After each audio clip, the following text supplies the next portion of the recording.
त्यांचं शांत करणे हे सगळ्यात मोठं चॅलेंज आहे. नागपूर, पुणे, मुंबई सगळीकडेच भाजपचे प्रचंड बंडखोर आहेत. भारतीय जनता पक्षामध्ये काही काळ कार्यकर्ते जरी नाराज झाले असले, काही निर्णय मनाविरुद्ध जरी झाले असले, तरी आमचा कार्यकर्ता काही दिवसांनी पक्षाची भूमिका समजून घेतो, पक्षाने घेतलेला निर्णय समजून घेतो आणि पक्षादेश मानून पुढं त्या ठिकाणी पुन्हा एकदा भारतीय जनता पार्टीचे उमेदवार निवडून यावे, आपला पक्ष निवडून यावा याकरता कामाला लागतो.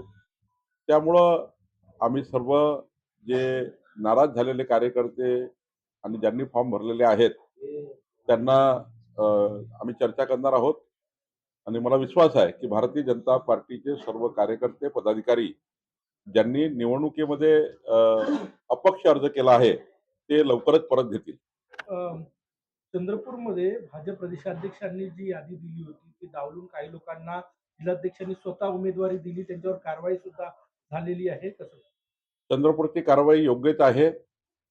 माननीय प्रदेश आमचे उद्धव ठाकरेजी, राजसाहेब ठाकरेजी, नाना पटोलेजी, हर्षवर्धन सपकाळजी, अजितदादा पवारजी, शरदचंद्र पवार साहेब, सुप्रियाताई सुळेजी, आमचे शिवसेनेचे नेते माननीय एकनाथराव शिंदेजी आणि या राज्यातल्या सर्वच पक्षाच्या नेत्यांना मी नववर्षाच्या शुभेच्छा देतो.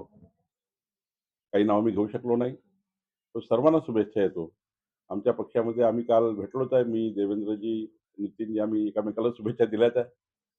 शेवटी भारतीय जनता पार्टीच्या कार्यकर्त्याला शुभेच्छा देतो, महाराष्ट्राच्या जनतेला शुभेच्छा देतो.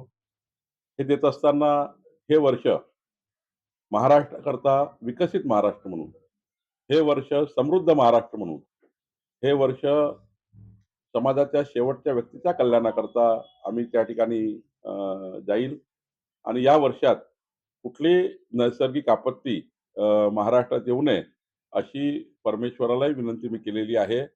जो गरीब माणूस आहे, शेतकरी आहे, शेतमजूर आहे, 18 पगड जाती आहेत, 12 बोलतेदार वर्ग आहे, या समाजातल्या सर्वच वर्गाला समृद्धी लाभू दे असं मी आई महालक्ष्मीला प्रार्थना केली आहे. नाशिकमध्ये सुधाकर बडगुजर यांच्या घरात दिल्यामुळे भाजप कार्यकर्त्यांना नाराजी पाहायला मिळाली.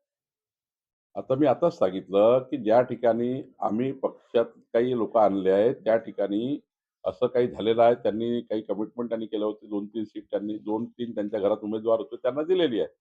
पण त्या ठिकाणची काय परिस्थिती आहे त्यावर तिथले नाशिकचे गिरीश महाजन जी आहेत, तिथे सीमाताई हिरे आहेत, देवयानीताई फरांदे आहेत, आमचे राहुल ढिकले जी आहेत, ते त्या ठिकाणी चर्चा करत आहे. काय झालं नेमकं, चुकीचं झालं असेल तर आम्ही तपासू, योग्य असेल तर जाईल पुढं. पण मला असं वाटतं की स्थानिक लेवलला या ठिकाणी या चर्चा केल्यात जास्त अर्थ आहे. असं म्हटलंय की त्यांना कदाचित आपल्या वडिलांच्या नेतृत्वावर विश्वास नसेल. रोहित काही काळापासून नाराज जरी झाला असेल तर तो उत्तम कार्यकर्ता आहे, तो उत्तम काम करतो, त्यांचं स्वतंत्र अस्तित्व आहे. तो वडील जरी त्यांचे राजकारणात असले तरी त्यांचं एक काम चालू राहतं सकाळपासून.